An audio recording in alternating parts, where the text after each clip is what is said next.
The first one is I want you to know what the consensus of values in American democracy are.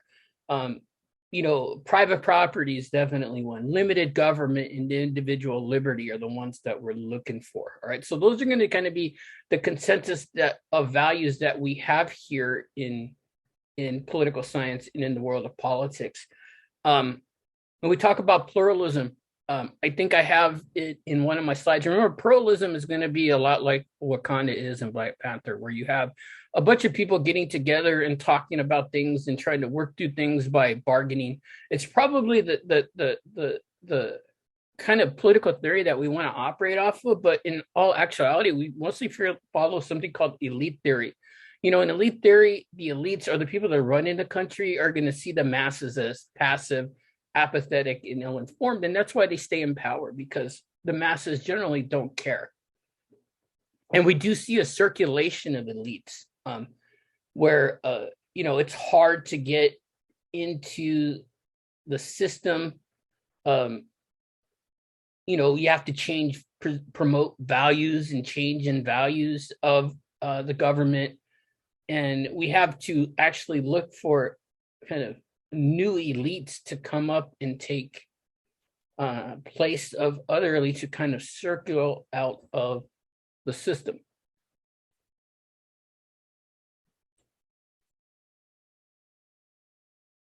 One thing that we are kind of going to talk about is kind of what's something called the iron law of oligarchy, which was mentioned in chapter 1. And remember, with that theory, any organization is going to have an elite with it. And you think about it in school, at work, maybe at home, you all have politics that influences things. And sometimes you're going to have a small number of people that are controlling what the greater whole looks at. And when we get to chapter 7 and talk about interest groups, we'll get into that even in more detailed situation. And kind of going on when we talk about pluralism, the best thing to look at pluralism is that usually you have diverse people in backgrounds, ideologies, and viewpoints, and they can all come together and bargain and take maybe what some people feel and make that part of the system, so to speak.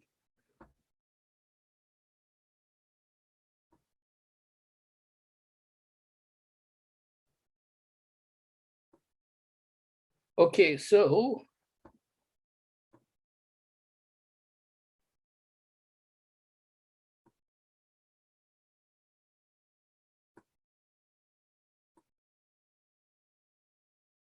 when we talk about public policy in elitism, public policy is the development of laws, right?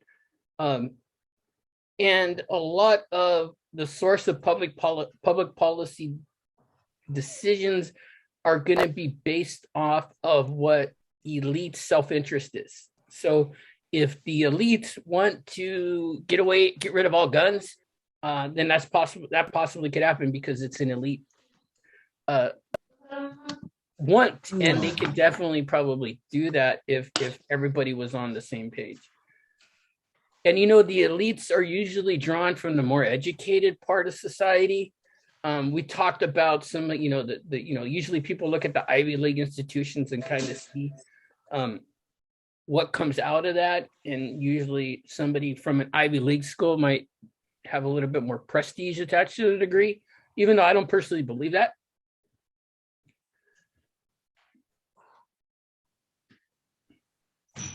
Know what natural law is? And natural law guarantees every person life and the right to property, kind of that John Locke theory that is talked about, kind of talking about the Articles of Confederation. Remember, the Articles of Confederation was a governing document prior to the Constitution.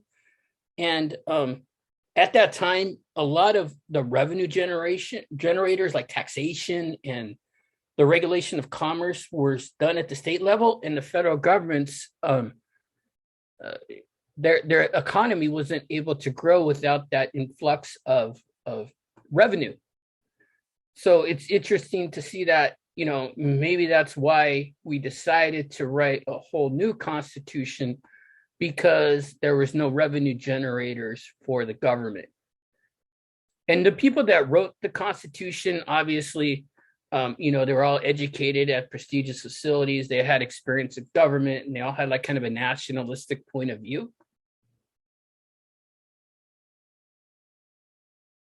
And then it's kind of also kind of the belief that where we talk about the development of the Constitution and development of, our country, the founders probably believed that political authority rested with the people. And it's kind of the whole definition of democracy.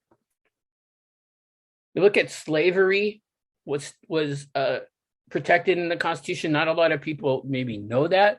We had something called the 3/5 Compromise, which was that slaves would count for 3/5 of a person for representational purposes only. No citizenship rights, didn't have the right to vote, but purely for representation, they were counted as 3/5 of a person. The Constitution also agreed not to end the slave trade until after 1808. And runaway slaves needed to be returned. So it was definitely addressed in the Constitution. And at that time, when we were voting, and if we look at number 11 on the list, prior to the 17th Amendment, we were only able, as the people, we were only able to vote for the members of the House of Representatives. Prior to the 17th Amendment, the states would choose the senators. Now, as per the 17th Amendment, we, the people, choose the senators. So just kind of something to keep in mind that, the way the country was set up is we, in a sense, kind of had a lot of indirect ways to elect the president and to elect senators. But now we only have an indirect way to elect the president. We talked a little bit about checks and balances. The president can check the power of Congress through a veto. Congress can override that veto. And the courts can also determine whether or not a law is constitutional. I think, if we talk more about kind of this system in detail, and we would really get into the core of checks and balances, we would probably take a look and say maybe the judicial branch has the most power. And the reason I say that is because, remember, justices on the Supreme Court are on there for life. And the only way to check a Supreme Court is to make a constitutional amendment. And it's very, very difficult to make a constitutional amendment. You need 2/3 of Congress, 353 people, and 3/4 of the states or just 38 states to approve a constitutional amendment. And that's a very difficult process because, it's really hard for us to even agree with a 51% criteria, much less 66%.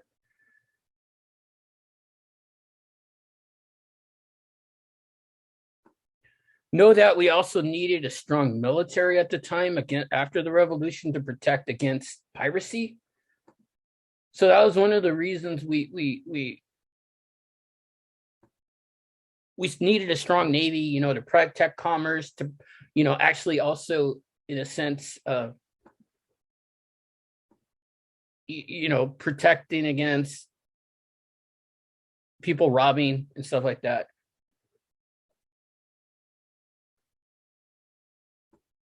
Know what the Anti-Federalists were? The Anti-Federalists were people who were against a federalist type system. Here in the United States, we have a federalist type system where power is concentrated into the federal government, then it's delegated to the states and local governments. Anti-Federalists kind of believe that the power should be the state and the federal government should only be there to do ceremonial type stuff.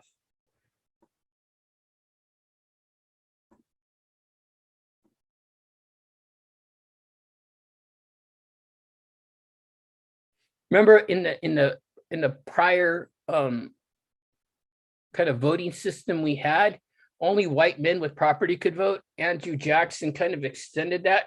He wanted that only white men who, even if they didn't own property, they should be able to vote.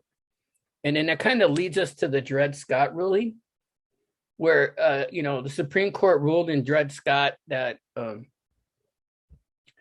slaves were a form of property and not necessarily citizens. So slaves didn't have a right to sue, right? Because they weren't citizens, they were property.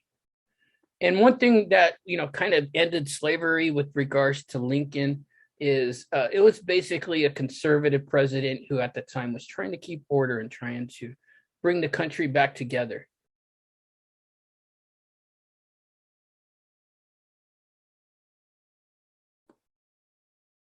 Okay, now let's talk a little bit about the Supremacy Clause. Remember, laws of Congress are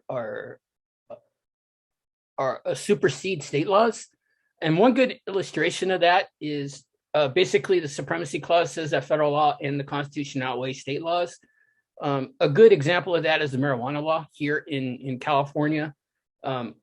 We could have the marijuana law here in California, but still, since marijuana is a Schedule I narcotic, basically the Supremacy Clause says that federal law will outweigh state law, and the federal government can conceivably come in and shut down all the dispensaries. Deunionization. Remember, only about 13% of our workforce is unionized right now. And there's a lot of things that go into it, and this is addressed in Chapter 4. We went from about 50 to 60% in the 50s to about 13% now. A lot of it is jobs have taken off overseas. There's a lot of laws now that prevent some of the abuses that were going on in workplaces. So unions aren't seen as needed as they were in prior times.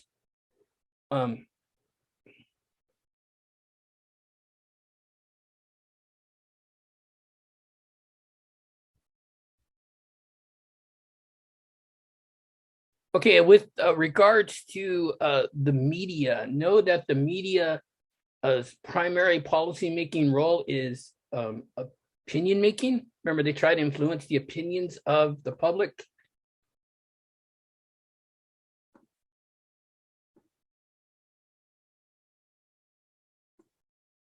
And when we talk about immigration, usually business elites are going to be in favor of immigration and support for immigration. That's where I'm kind of coming from with that one point there on number 18. Business elites want to hire people that they don't have to pay a lot, and definitely immigrants will fall under that category.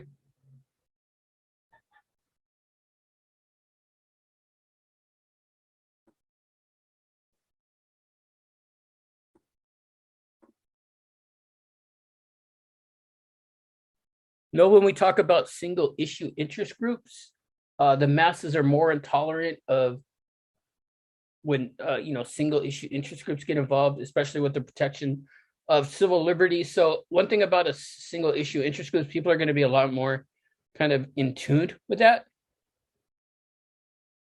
And when we talk about civil liberties, kind of the Bill of Rights and things that we look at, generally people that are educated more are going to be a lot more tolerant and have more respect for civil liberties.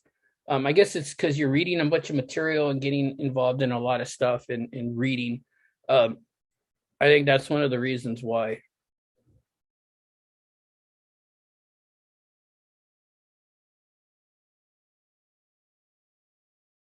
Know that we are kind of a very ignorant society. And remember, ignorance is not necessarily a bad thing, even though in some instances it is. Less than half of the Americans can name their representatives in Congress. Less than half of Americans can name the vice president. And fewer than a quarter of people can name the Secretary of State. So, we're very ignorant of politics. But when we talk about activity in politics, usually age is a good correlation, and people that are older tend to participate more.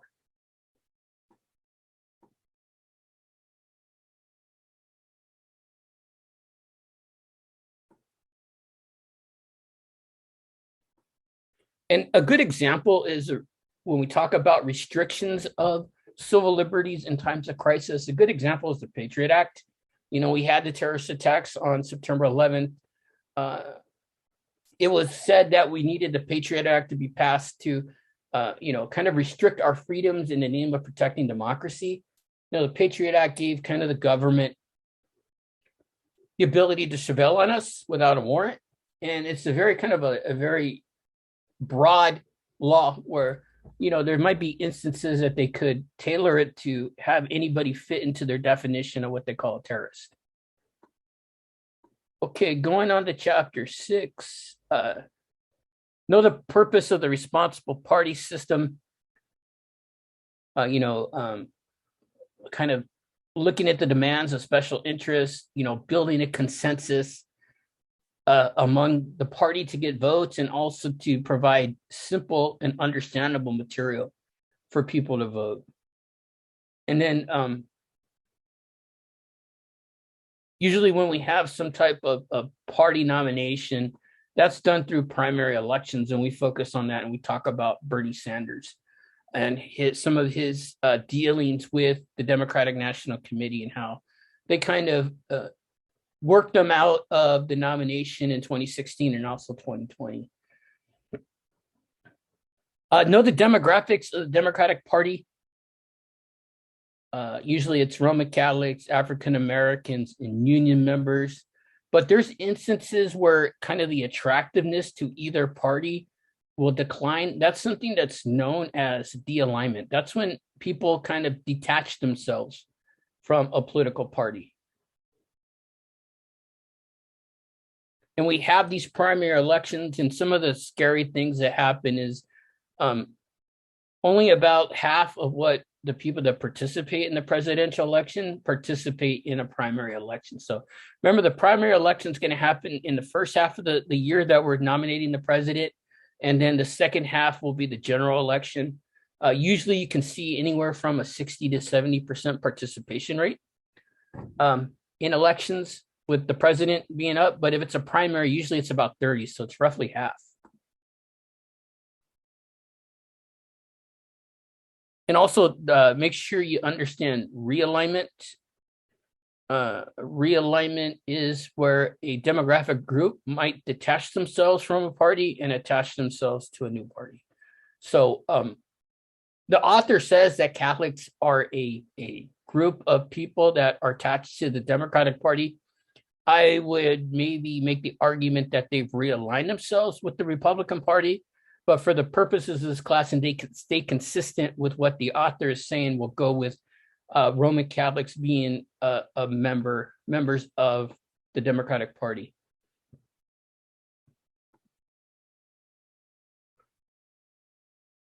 As far as percentages of the adult population of party activists, usually that is less than 5%. And when we talk about independent candidates who've been elected to the White House recently, that is a flat 0. So usually they come from a party. We also have something called, the median voter theorem, which is a thing where a political party must kind of move to the ideological middle to appeal to a candidate. To appeal to voters. So a candidate has to move themselves from either the left or the right to the middle to attract those voters.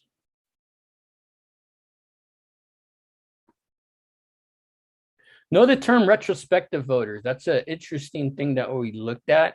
Most people vote retrospectively. Kind of, what have you done for me lately, right?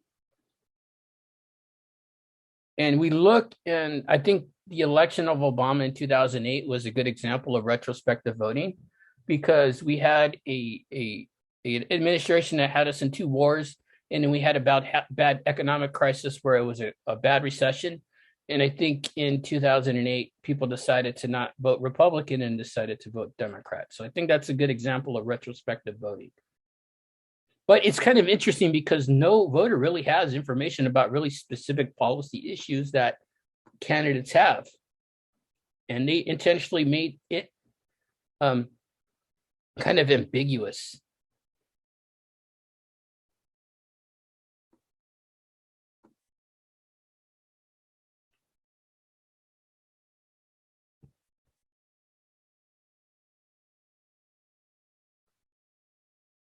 Know what the advantages of incumbency are. Usually incumbents will win about 90% of the time.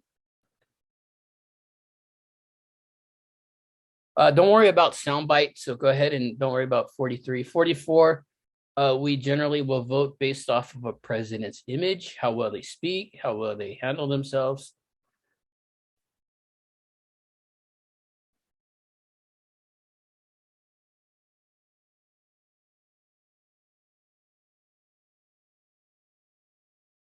So that's basically what I have for this exam. Are there any questions about some of the things that we went over?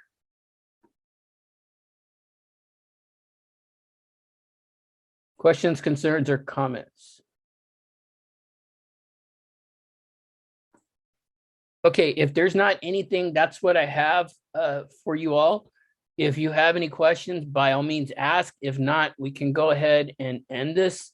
I'll go ahead and wait till this is posted, and then we can use this to help study for any type of exam that the exam that we're having that's coming up. So if you don't have anything else, we can go ahead and head out. And if there's any problems, definitely let me know. All right. There's going to be 50 questions and you'll have 2 hours to complete it. And like I said, just focus on the things that we talked about and look at this recording and we should be good. Any other questions, comments, or concerns? Okay, guys, I'll let you go ahead and go. I'll stay back here in case any of you have any questions, but other than that, that's what I got. We'll do another one in 2 weeks and we will go from there. All right. It's a pleasure to be here with you. Sorry that we can't really do this in person because of